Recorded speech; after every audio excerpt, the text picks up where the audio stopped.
I am Nikita. Good morning everyone. I am Nikita Sharma from DAV Public School, Sikar.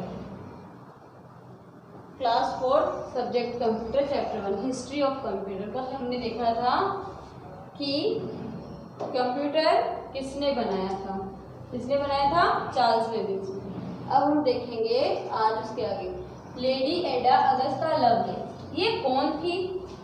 She developed the instruction given to Charles Babbage analytical engine। जब Charles Babbage ने analytical engine बनाया तब उन्होंने instruction दिया था। ठीक है, किस चीज़ का इंस्ट्रक्शन दिया था? कि the instruction were in binary digit. कि अब जब आपने एक मैकेनिकल कंप्यूटर बना ही दिया है तो हमें एक ऐसी चीज़ बनानी चाहिए जिससे कंप्यूटर इजीली समझ सके। तो ये बाइनरी डिजिट थे जो क्या थे? 0 and 1।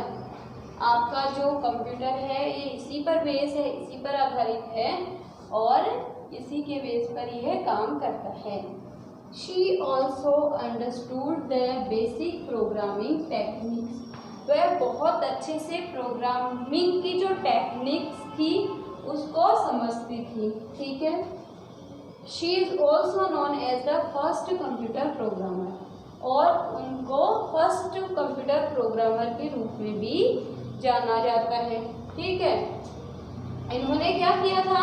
कंप्यूटर के लिए 0 and 1 मतलब कि बाइनरी जो डिजिट थी उसको बनाया था।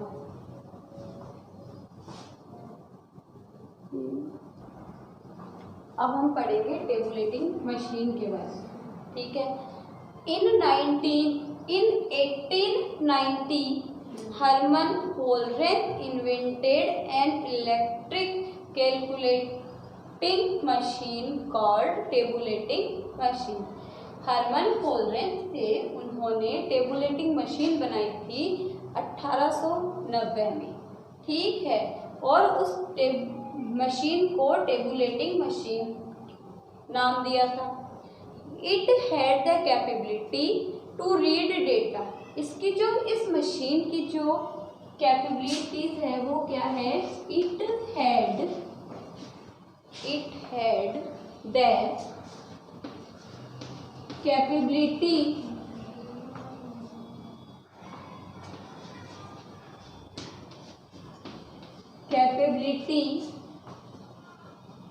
to read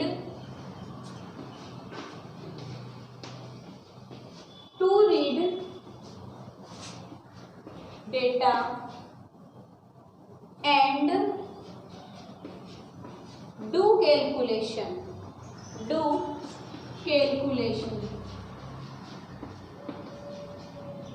calculation from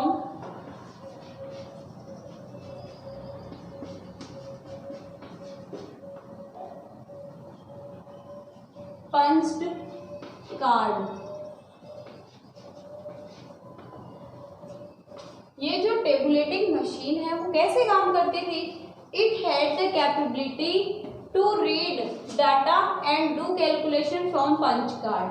ये क्या करती थी? इस पे इतनी कैपेबिलिटी थी, इतनी क्षमता थी कि ये जो भी आपकी इंफॉर्मेशन आपने दी है ये उसको पढ़ सकती थी and do calculation from punch card.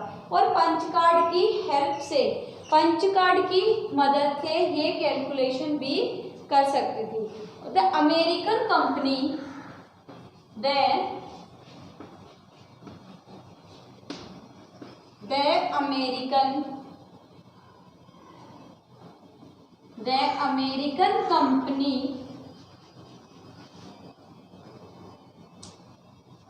which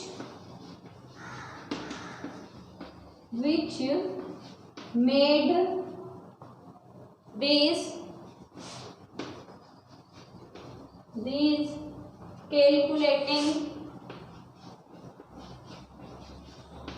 calculating machine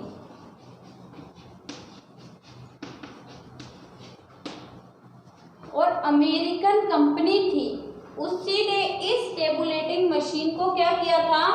बनाया था। tabulating machine company is now known by the name of International Business Machine। उस कंपनी को IBM के नाम से भी जाना जाता है।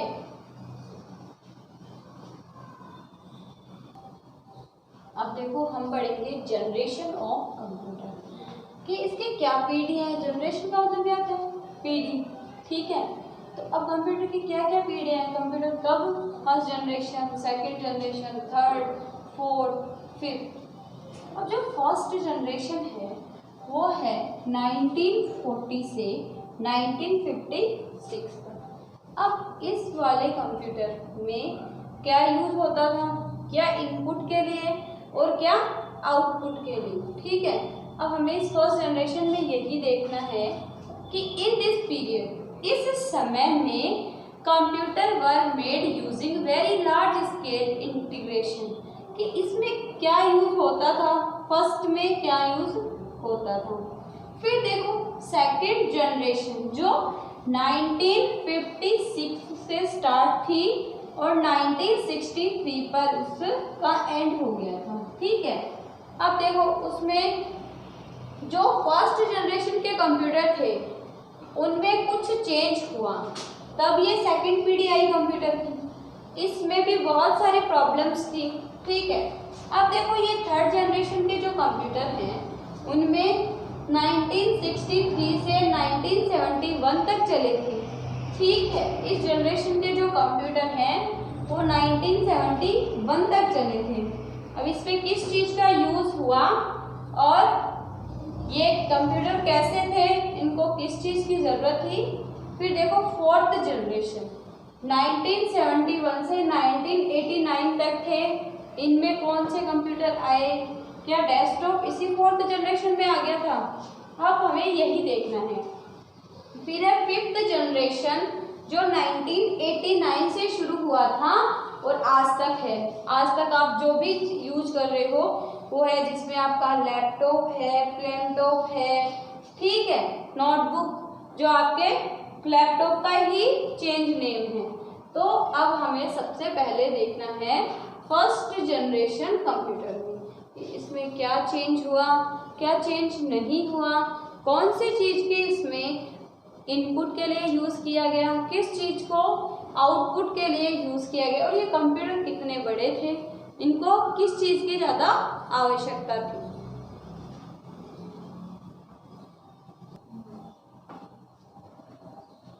अब हमें देखना है कि फर्स्ट जनरेशन में, सेकंड जनरेशन में, थर्ड जनरेशन में, फोर्थ जनरेशन में और फिफ्थ जनरेशन में किस किस चीज़ का यूज़ हुआ है।